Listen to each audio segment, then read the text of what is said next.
নমস্কার, শখের রান্নাঘরে সবাইকে স্বাগত। আশা করছি সবাই অনেক ভালো আছেন।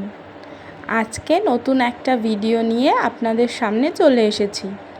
আজকে বানাবো ভোলা মাছের ঝাল। আমার হাজবেন্ড ভোলা মাছ খেতে খুব পছন্দ করে। আজকে তার জন্যই স্পেশালি আমি এই রেসিপিটা বানিয়েছিলাম। আর আমি সাধারণত যেইভাবে ভোলা মাছের ঝাল রান্না করে থাকি সেইটাই আজকে আপনাদের সঙ্গে শেয়ার করব। খুব তাড়াতাড়ি খুব টেস্টি এই ভোলা মাছের ঝাল বানানোর জন্য প্রথমে কড়াইতে সর্ষের তেল দিয়ে মাছে লবণ হলুদ মাখিয়ে কড়া করে মাছটা ভেজে নেব। খুব কড়া করেও ভাজা যাবে না, মোটামুটি মিডিয়ামভাবে ভেজে নিলেই হবে।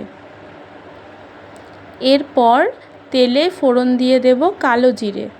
আপনারা চাইলে নর্মাল জিরেও দিতে পারেন, কিন্তু আমার এই রান্নায় কালো জিরের ফ্লেভারটা বেশি ভালো লাগে, তাই আমি এখানে কালো জিরে দিই। এরপর একটা মিডিয়াম সাইজের পেঁয়াজ কুচি দিয়ে দেব। পেঁয়াজটা যখন হালকা গোল্ডেন ব্রাউন হয়ে আসবে তখন এর মধ্যে দিয়ে দেব আদা, রসুন আর লঙ্কা বাটা। আমি এখানে লাল কাঁচা লঙ্কা দিয়েছি, তাই এই কালারটা এরকম লাল এসেছে।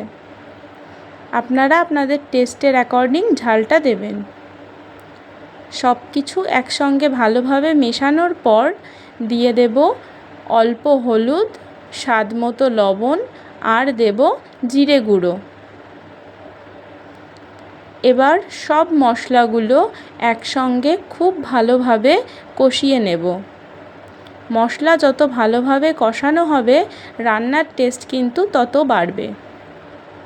মশলাটা কষাতে কষতে আপনারা কমেন্টে জানাতে পারেন নেক্সট আপনারা কোন রেসিপি দেখতে চান।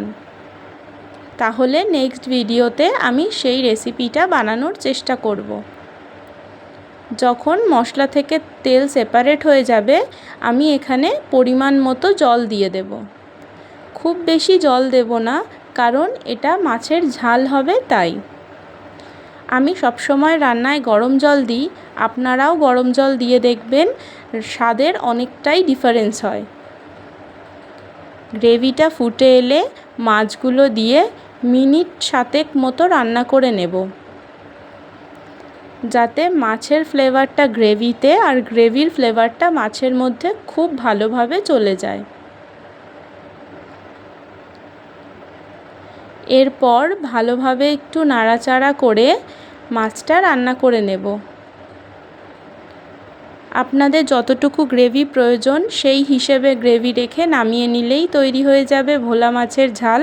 গরম ভাতে পরিবেশন করার জন্য একদম তৈরি। রেসিপিটা কেমন লাগলো অবশ্যই কমেন্টে জানাবেন। যদি ভালো লাগে একটা লাইক করবেন, আর এই রকম আরও অনেক ভিডিও দেখার জন্য চ্যানেলটা সাবস্ক্রাইব